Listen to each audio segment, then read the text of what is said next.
Kala sendiri merupakan lambang waktu ya. Barang siapa yang memasuki waktu tidak bisa keluar lagi. Empi-empian. Ini mimpian.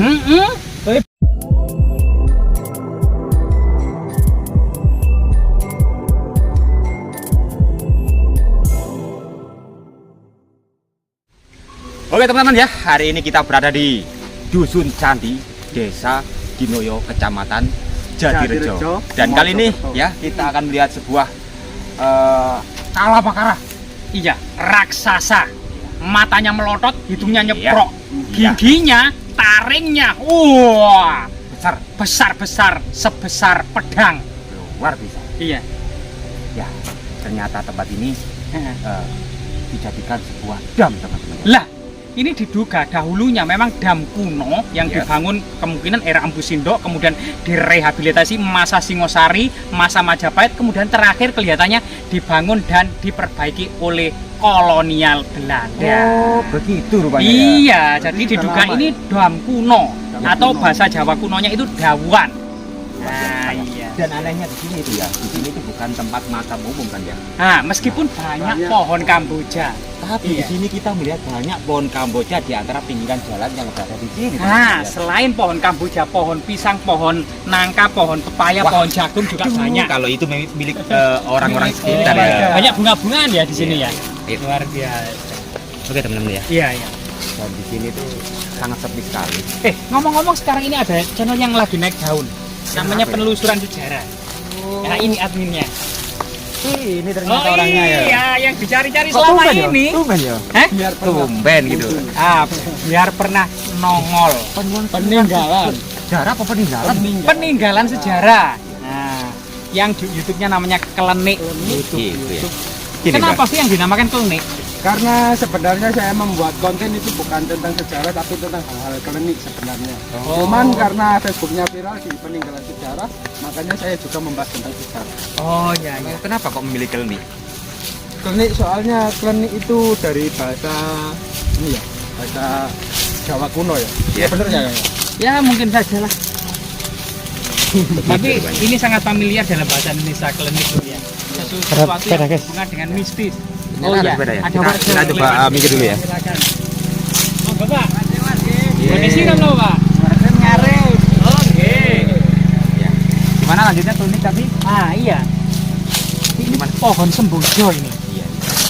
Dan kita ya menemukan batu biasanya dipakai ini kosokan batu nih kali. Ah iya itu. Yang belum neng gedung Nah. dia. Katanya Mbah, berbagai macam cerita mistis di bendungan ini mungkin Mbah sudah pernah mendengar dari berita Ya, ya. burung atau kabar dari cerita tutur masyarakat tentang berbagai macam Mbah. Oh ini Mbah, ini tanaman aneh ini Mbah. Apa namanya ini Nah kan? ini kalau masa kecil kita itu namanya empi-empian Mbah. Nah ini Mbah seperti ini. Kok aneh gitu ya Apa namanya? ya? namanya kan? Kok aneh ya namanya? Empi-empian. Ini mimpian. Tapi banyak getahnya teman-teman. Oh iya, jadi ini beracun. Oh, beracun. Iya, bahasa lokalnya namanya jahar manik, Ada yang tahu penuh racun. kenapa kok dinamakan itu? Empi-empian. Iya. Karena mungkin bentuk buahnya ya seperti ini. Kok sedikit jorok gitu ya? Kurang tahu. Wong bunga-bunga yang lain yang bagus ada juga ada dewa. Oh begitu ya. Iya. Oke. Mbah, Oh iya ya. mungkin dilanjutkan Mbah. Kenapa mungkin cerita-cerita yang berkembang di masyarakat ini katanya penuh dengan Misteri ya? berbagai macam cerita horor Mbah. Oh gitu ya. Memang sih kemarin itu kita pernah dengar dari beberapa cerita warga bahwasanya di sini tuh pernah ada sebuah cerita, ada beberapa orang itu ketika membahas hal-hal jorok ya Iya. di tempat ini dan kemudian tanpa disengaja orang itu ditemukan dengan keadaan telanjang keesokan harinya. Itu perempuan apa laki-laki Mbah? Itu laki-laki ya kayaknya. Laki-laki. Ya kita tidak bisa menyebutkan siapa orang itu, cuman gimana ya, sebuah cerita-cerita yang beredar ya, Mistis kita juga, iya kita juga belum bisa benar-benar membuktikan bahwa itu iya atau tidak karena kita tidak benar-benar tahu, hanya sebuah cerita gitu. Sebuah cerita ya. Mungkin dari teman-teman yang di sana yang berada di daerah sini tahu tentang cerita-cerita ini, nanti bisa ya memberitahu kita atau menceritakan di kolom komentar. Lah ini Mbah damnya Mbah. Besar sekali Mbah damnya Mbah. Loh ternyata ada memang kala raksasa Mbah kepalanya Mbah. Oh iya. Itu lebih tongos Mbah kalau kalah di sini ya.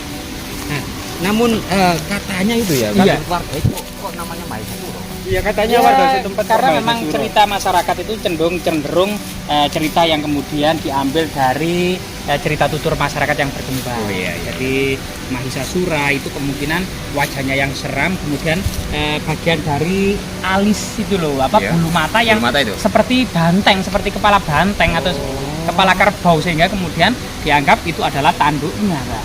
Tanduk Di sana itu ada tulisannya Candi Limo 1910. Nah, kemungkinan ini adalah pembangunan yang dilakukan oleh masa kolonial Belanda, Pak. Iya. 1910. Masih Pak. di tahun zaman Belanda ya. Iya, zaman company, Pak. Iya. Zaman kolonial. Zaman kolonial. Iya, betul, Pak. Indonesia yang belum merdeka waktu itu. Namun memang banyak yang berspekulasi gitu ya, kapan dan seperti apa pembangunan Dam Candi Limo itu. Ada yang mengatakan itu Sindok karena beberapa prasasti ditemukan di Trawulan, di Temon, yang tidak jauh dari sini itu ada prasasti-prasasti era Empu Sindok, misalnya prasasti Kamban, Mbak, ada di situ. Nah, terus kemudian diduga juga dibangun pada masa Singosari semata-mata langgam dari kalanya. Jadi kala seperti ini tuh diduga lambang era Singosari. Iya, iya. Nah, sedangkan dalam kitab Negara Kertagama itu dijelaskan bahwasanya Raja Hayam Wuruk setelah habis hujan senantiasa bertamasa ke timur selatan dari istana Majapahit yang ada di Trawulan, di sebelah selatan Jalagiri itu mengunjungi WW Pikatan Candi Limo Siman. Nah, salah satunya Candi Limo yang disebutkan di situ, Mbak. Iya, iya. Nah, kemungkinan Hayam Wuruk atau candi ini sudah ada sejak era Singosari. Tapi untuk nama Candi Limo sendiri itu Kang bisa dijelaskan Bang? Jadi mungkin Candi Limo ya artinya atau bahasa Indonesianya Candi Lima, Lima candi, itu ya. secara teks, secara kata itu adalah candi berjumlah 5, Mbak. Iya, iya. Nah, namun memang kepastiannya juga kurang tahu karena Negara Kertagama menyebut Candi Limo, WW Pikatan itu nama-nama desa. Nama-nama desa seperti Pikatan, WW, Siman, dan Candi Limo itu nama desa. Atau juga desa yang dahulu asal usulnya Iya, dari didasarkan pada jumlah candi yang ada di Iya, desa betul. itu. Kemungkinan Maka seperti Candi itu ya. Limo mungkin seperti itu ya. Kemungkinan Mungkin seperti kita itu. lebih dekat, Pak, biar teman-teman bisa menyaksikan kemegahan ya. Kalau kita lebih dekat ini kasihan yang kameramen. Oh ya, ini coba lihat bendungannya, Mbak, ini, Pak. Ternyata sangat besar, luas Kita dan coba panjang. lihat bendungannya dulu Iya. aja. Karena bendungannya ini cukup bagus indah sekali ya. Iya, Pak. Ketika kita lihat. Sekali ini, Pak. Kita juga dalam kita. Apa ini, Pak? Saya kali Ini daerah Indonesia ini dari kami budaya ini. membuang sampah pada sungai.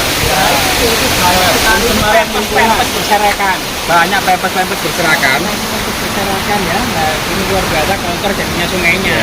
Dan dam yang sangat megah ini ya dibangun pada masa kolonial yang diduga dahulunya sudah ada bangunan dam kuno atau dawuan ya.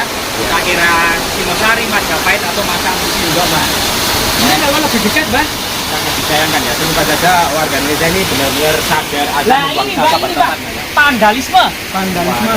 Oh iya ini. Di sini ada vandalisme. Vandalisme ini ya, coret-coret. Ya untuk saja ini bukan benar-benar barang peninggalan bersejarah ya, karena barang buatan baru. Iya, tapi kalau coret-coret seperti ini Ya memang nggak baik boleh, juga, nggak ya. baik juga. Iya. Ya kalau bisa janganlah, jangan dilakukan. Jangan dicoret-coret. Kan banyak buku, Iya. kan pabrik masih memproduksi buku kan. Iya, ya kalau ke bawah sini tuh enaknya lewat mana, Pak? Ya lewat sini lah, kita lewat jalan yang benar. Oh, nggak boleh lewat rumput-rumput sini, Pak. Ya boleh juga nanti Takutnya kepleset, Mbak. kepreset. Katanya ini sangat dalam sekali, Pak. Ini, Pak. sangat dalam sekali teman-teman ya. Bagaimana cara menguji coba kalau di sini sangat dalam, Pak? Kita membawa dua batu ya. Batu ya. Ini kalau Plung itu dangkal. dalam, kalau cepat itu Oh, kalau cepat itu dangkal. Iya. Kalau cepat, Mbak, dangkal ya. itu bengkal. Oh, dangkal dan dangkal. Coba, Mbak. Coba, Mbak. Oke. Loh, ini kan Oh, dalam. ternyata sangat dalam, Mbak ya. Ini dalam. Jadi belum gitu ya. Ketepluk plung. Ini dalam. Nah, Jadi coba lagi ya. Tuh, ini dalam. Jadi kita jangan turun, pasti kita kelelep nanti. nah, kelihatannya memang tahun 1910 ini adalah puncak dari kejayaan tebu. Puncak kejayaan tebu. Ya. Per pabrik gula, Mbak. Dan Ya, ya. kemungkinan memang semata-mata dahulu Belanda ini membangun dam ini atau meneruskan dari pembangunan era kerajaan gitu, Mbak ya. Ya. Itu untuk mengairi tebu-tebu, Ya. perkebunan tebu ya. Karena memang sekitar tahun 1910 atau sebelumnya tahun 1890 ini Jawa ini penghasil gula terbesar di dunia. Bahkan pernah memiliki kereta api termewah setelah Swiss. Ya. Tapi tentunya yang menikmati itu semua adalah orang-orang Eropa. Dan kita hanya sebagai kulinya saja. Betul sekali. Kuli angkut. Nah, Masa itu ya, masa-masa iya, penjajahan jadi ya itu ya. itu namanya era-era derita masa penjajahan ya. Iya. Nah, jadi kala sendiri pada masa kuno kemungkinan ini memang jejak-jejak jam kuno yang dahulu kemungkinan ada kalanya Mbak, ada bangunan batu bata kuno atau kemudian balok-balok batu candi, namun saat ini kemungkinan sudah terpendam oleh bangunan baru era kolonial ini Mbak. Kala sendiri merupakan lambang waktu ya, barang siapa yang memasuki waktu tidak bisa keluar lagi. Gitu ya. Kenapa? Di mana-mana kala kok cuma kepalanya saja, tahu nggak asal usulnya Mbak? Ya itu yang belum saya tahu juga. Hah? Bagaimana? Jadi- Coba jelaskan ya. Diceritakan Mbak, Ya. ketika jamuan para dewa itu hendak meminum air amerta, air keabadian Ya. setelah pengadukan Samudra Mantana Mbak. Ya. Jadi dahulu itu dewa itu tidak abadi Mbak. Kemudian Dewa Wisnu memberikan solusi agar mencari guci amerta yang berisi air amerta untuk diminum supaya hidup abadi. Ternyata ketika jamuan seluruh dewa ngumpul gitu ya, Ya. itu ternyata yang memiliki pandangan tajam bahwasanya ada asura atau apa ya, di raksasa gitu ya, itu menyamar menjadi dewa. Itu diketahui oleh Dewa Chandra dan Dewa Surya, Dewa Matahari dan Dewa Bulan mengetahui, langsung melaporkan kepada Dewa Wisnu. Bahwasanya kemudian Dewa ketika ini sudah mulai meminum air amerta sampai di mulutnya Mbak, itu senjata Dewa Wisnu yang berupa cakra itu langsung menebas lehernya, langsung putus sehingga kemudian kepalanya gelundeng-gelundeng abadi, tapi tubuhnya kemudian hancur Mbak, karena yang terkena air amerta itu cuma kepalanya saja. Tapi karena kemudian jadi raksasa itu ya, kala Makara itu ya, balas dendam. Sewaktu-waktu aku akan balas dendam kepada matahari dan bulan, akan kuuntal yang dikenal dengan peristiwa gerhana matahari atau gerhana bulan. Karena tidak memiliki tubuh atau leher, keluar lagi dari tenggorokannya, kan putus Mbak. Nah, jadi gerhana bulan seperti itu, diuntal raksasa, kemudian keluar lagi dari lehernya karena tubuhnya telah dipenggal oleh Dewa Wisnu. Mbak. Luar biasa ya kajiannya kuno itu ya. Saat ini masih kemudian ada yang mengingat. Cukup Mbak ya? Sangat luar biasa sekali ya. Gini aja Mbak. Ayo kita cemplungkan aja Mbak. Ayo Mbak. Kita cemplungkan aja Mbak. Ini Ya, kan. ya. Oke teman-teman ya. Bukannya sejarah nggak harus kita pelajari saja, tapi Iya. kita harus melihat apa fungsi utama dari sejarah ya, Iya. dan apa tujuan dari sejarah itu, mengapa kita harus mempelajari ya. Berarti ada maksud-maksud tertentu untuk kita semua agar tetap gimana ya, untuk memperbaiki hidup dari masa lampau akan menjadi hidup yang lebih baik di zaman sekarang. Oke Mbak. Cukup sekian ya. Cukup. Kita akhiri, sampai jumpa di video selanjutnya. Kita cemplung.